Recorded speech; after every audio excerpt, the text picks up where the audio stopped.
Oke, assalamualaikum warahmatullahi wabarakatuh. Selamat datang kembali rekan-rekan operator madrasah ataupun sekolah ya, tentunya di Bimbela Channel.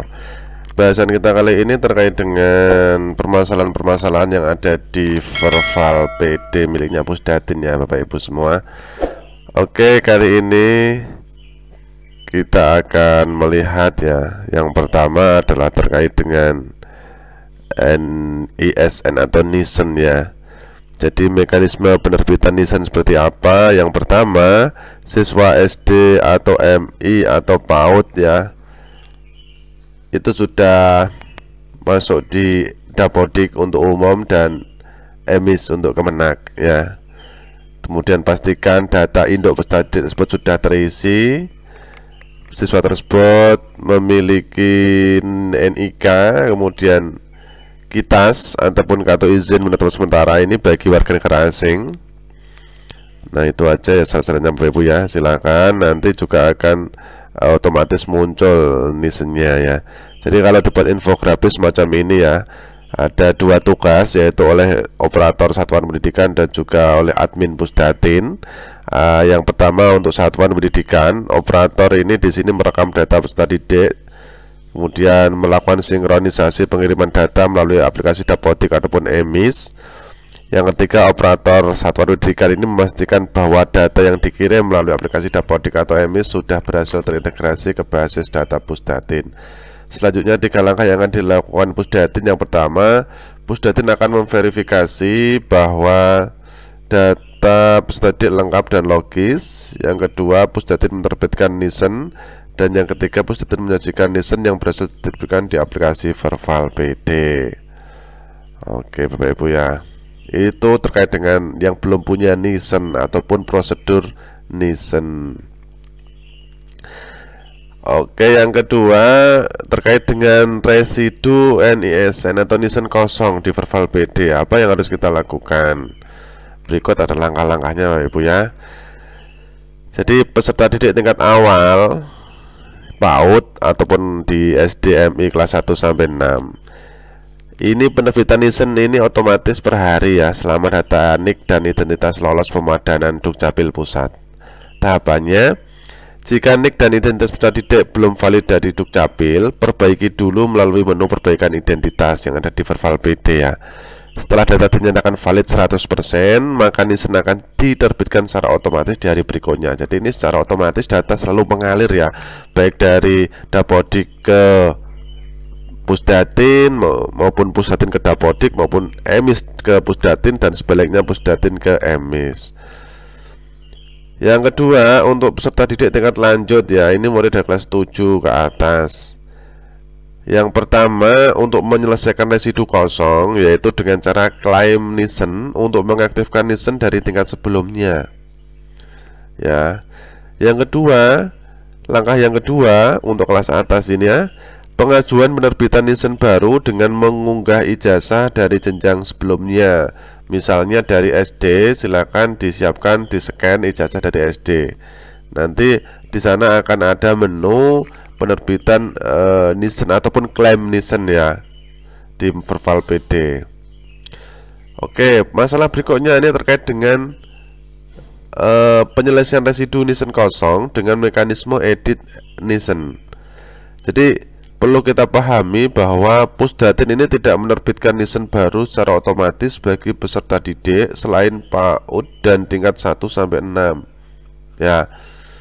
Jadi NISN kosong pada peserta didik tingkat lanjut tingkat 7 ke atas diselesaikan melalui proses klaim NISN ya. Menu ini ada di edit NISN oleh operator satuan pendidikan berdasarkan NISN dari jenjang sebelumnya ya. Jadi kalau ya, ini juga perhatian ya bagi operator-operator di tingkat bawah, di RA, di TK, di SD atau di MI ya, memang menjadi prasyarat sih ketika ujian dan lain sebagainya ya. ANBK, AM di SD, di MI itu kan harus ada NISN-nya ya. Jadi pastikan di kelas bawah ini harus ada NISN-nya, karena nanti tidak akan diterbitkan yang baru ketika dia sudah sampai di tingkat 7 ke atas.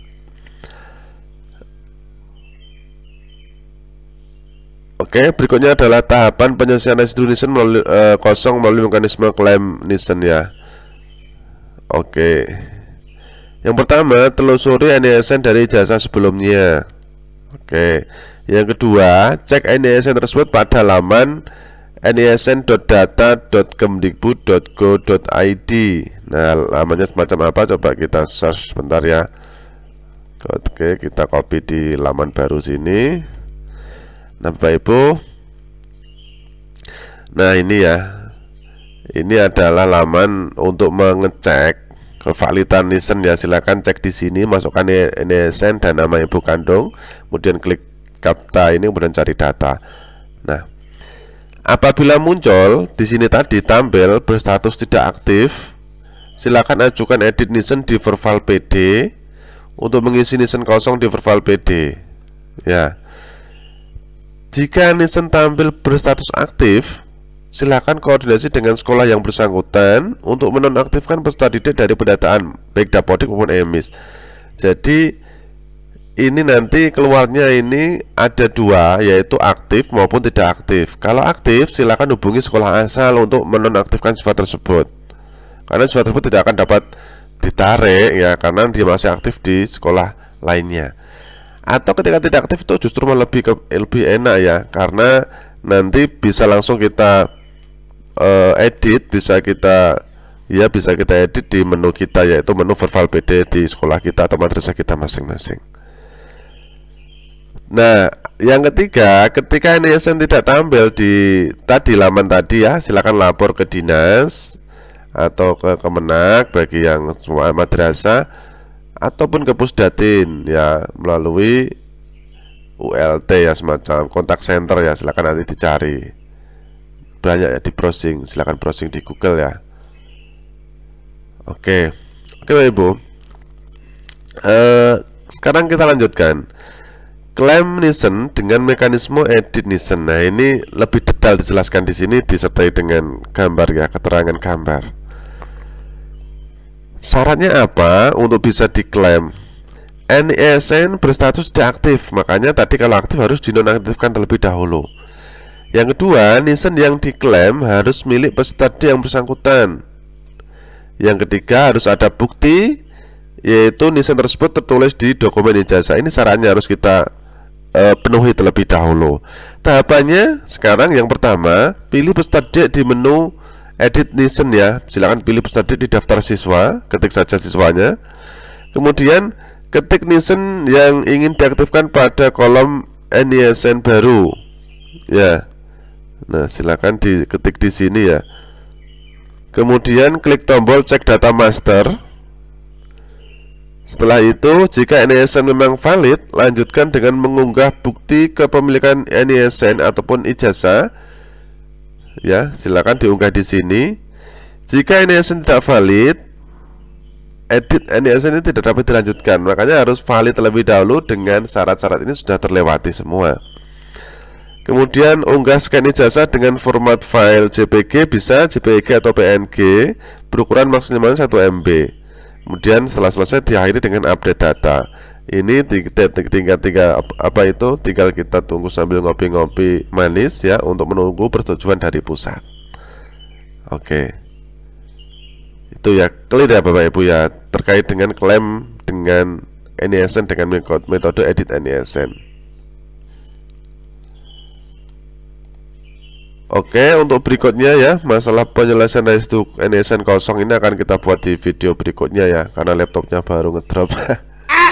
Oke, semoga manfaatnya. Kurangnya mohon maaf. Wassalamualaikum warahmatullahi wabarakatuh.